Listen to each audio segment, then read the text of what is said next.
Fala pessoal, tudo bem? Ontem eu recebi um retorno muito positivo de vários assinantes aí do Boletim Coppola a respeito do meu editorial sobre os especialistas e os oportunistas dessa crise do novo coronavírus. Por isso eu resolvi trazer essa reflexão aqui para vocês, né, nas redes sociais, até para saber o que vocês pensam a respeito, né? Então não deixem de comentar, vai me ajudar a não morrer de tédio, porque eu estou com um tempo de sobra para ler as críticas e os bons argumentos que vocês sempre expõem por aqui. Bom, vamos começar então pelos especialistas. Ninguém aqui vai fazer apologia da ignorância e desmerecer a importância, né, da opinião de um especialista. Mesmo que essa pandemia seja uma grande novidade em muitos aspectos, a experiência, o conhecimento dos experts tem um valor inestimável. Mas o meu ponto é o seguinte: como o próprio nome sugere, o especialista às vezes não tem uma visão global do problema, né? E problemas complexos, como é o caso do combate à Covid-19, eles têm uma natureza multidisciplinar. E quando a gente fala de quarentena, de paralisação econômica, né, a gente está falando de coisas que extrapolam o âmbito da medicina, porque essas medidas elas têm implicações em várias outras áreas, né, como gestão pública, psicologia, sociologia, as relações de trabalho, por aí vai.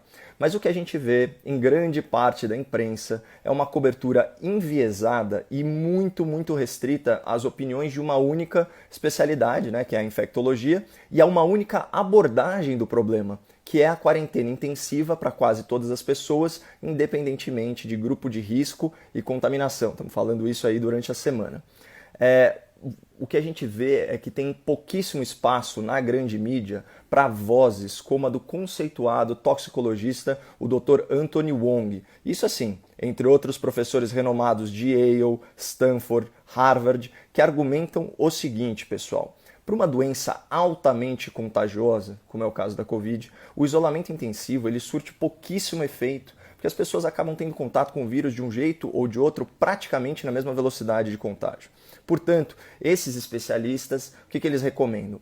Que os recursos e que os esforços eles sejam alocados de forma direcionada para a população efetivamente em risco. No caso da Covid-19, a gente está falando de quê? De quem? Dos idosos, né, portadores de doença pré-existente. Esse grupo corresponde a mais de 90% das vítimas fatais do vírus, mas não chega nem a 15% da população brasileira, né? Vamos lembrar que nós somos um país com 30 milhões de idosos que não necessariamente tem alguma doença de base, né?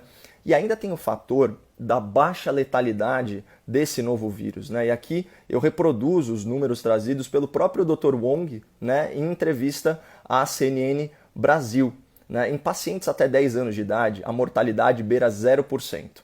Entre 10 anos e 60 anos de idade, a mortalidade é de 0,2%. Então vamos colocar isso em números, pessoal. Significa que a cada 1.000 pessoas infectadas, 2 morrem. Então, se 1 milhão de pessoas forem infectadas, a estimativa é que morram 2.000 pessoas. E dessas vítimas, pelo menos umas 1.800 estarão no grupo de risco. Repetindo, idosos, portadores de doenças crônicas e imunodepressão. Então, essas vozes dissonantes, não só da infectologia, mas também da toxicologia, da epidemiologia, elas estão muito abafadas no debate público, né? E eu acho até compreensível que grande parte dos profissionais da medicina, como é o caso do meu irmão, né, e defenda políticas rigorosas, austeras, até draconianas assim de quarentena. Porque essas pessoas que se dedicam, esses profissionais, valorosos profissionais, né, que se dedicam a salvar vidas na linha de frente, eles querem diminuir o ritmo de contágio dessa nova doença, custe o que custar. Mas a questão que eu coloco novamente para vocês é a seguinte: e se o custo da quarentena em vidas humanas, não estou falando de custo econômico, se o custo da quarentena em vidas humanas for maior que o seu benefício? Porque o ponto é simples: e se a recessão econômica matar mais que a pandemia?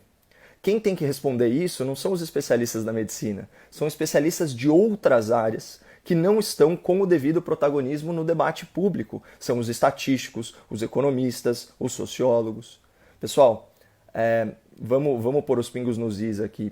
Existe uma relação direta entre queda de renda e aumento da mortalidade. Existe uma relação muito óbvia entre queda de arrecadação tributária e piora no serviço público de saúde.